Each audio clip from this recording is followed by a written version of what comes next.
building a custom 3D printer? Why not buy one?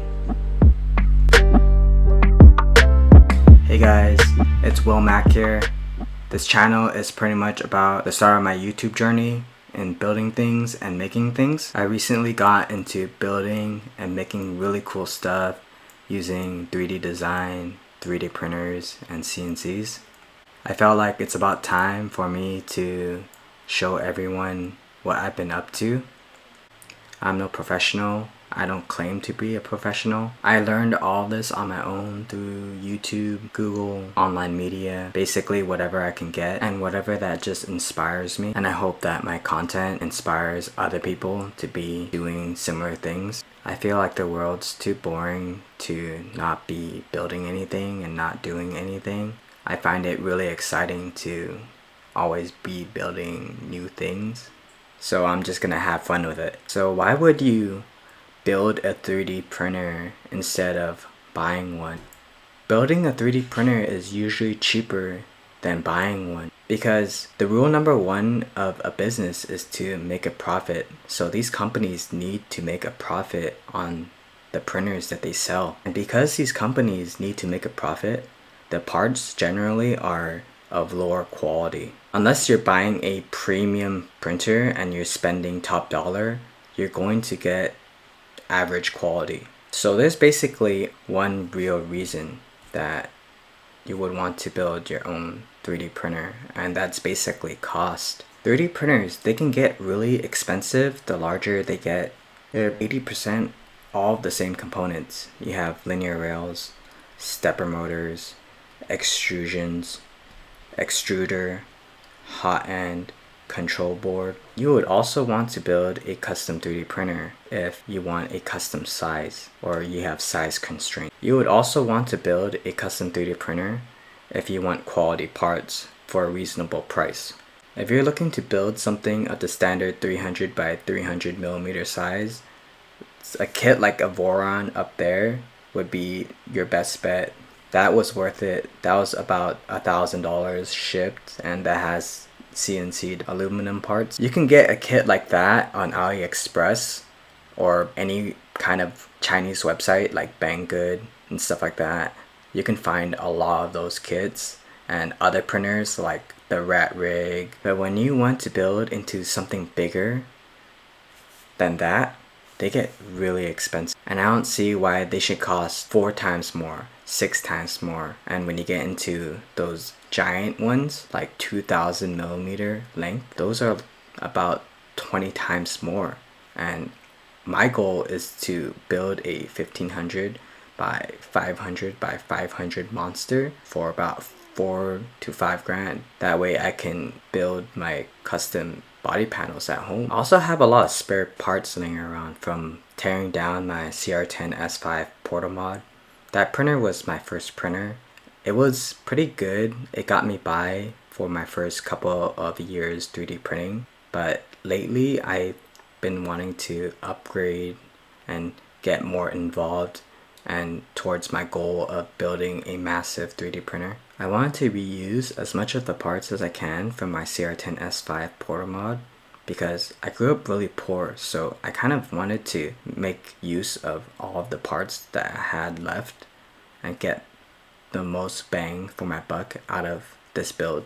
This printer that I'm gonna build isn't gonna cost me much. It's gonna be a 500 by 500 build. So what's my goal in building this? Ultimately, I want to be able to use my large printer to make custom body panels and body kits for my cars. I've always been inspired by Japanese aero, wide body kits, big wings, big diffusers, and wide wheels. Growing up, I could never afford it. I've always seen these cars in magazines and TV shows and movies, and I've always admired cars, and I've always wanted to have the things I wanted to have but could never afford it. So that's why I like making things. I basically just want to make my dreams come true now and slap body kits on whatever I can get. If I want to slap a body kit at my wife's Prius, I'm going to slap a body kit on my wife's Prius. And that's my ultimate goal in doing this, is making cool parts and cool things for my cars and whatever I can imagine. I can build things for my house, for anything I'm going to do and be using.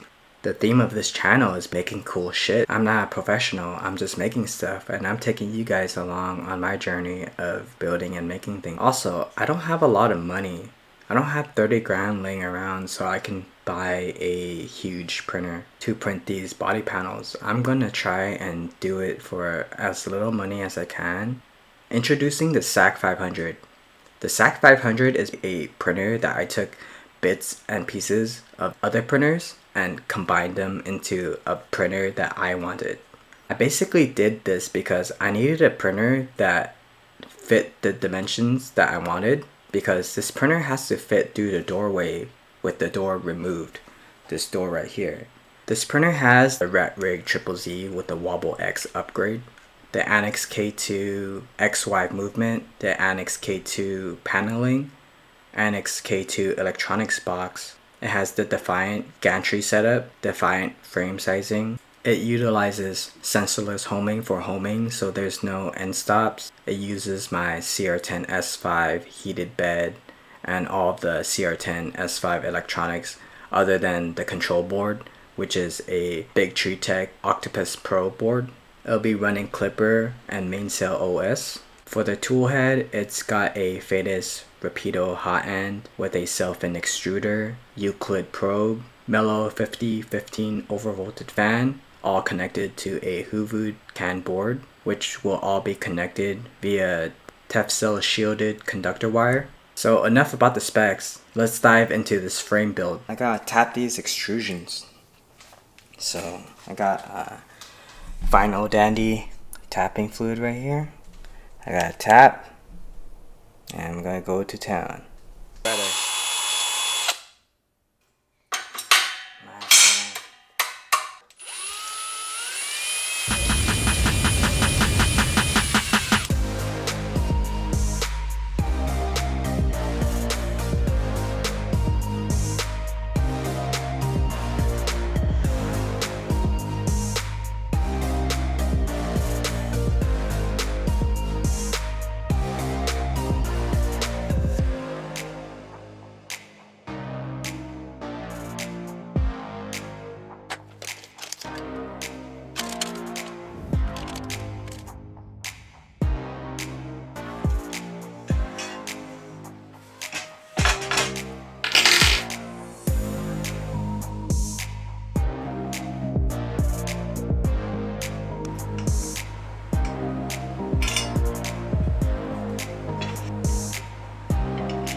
these jigs so I can I drilled these holes. I marked these holes and then I used a straight edge to get the other holes.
Hey guys, that's the end of this episode. That's pretty much it for the frame build.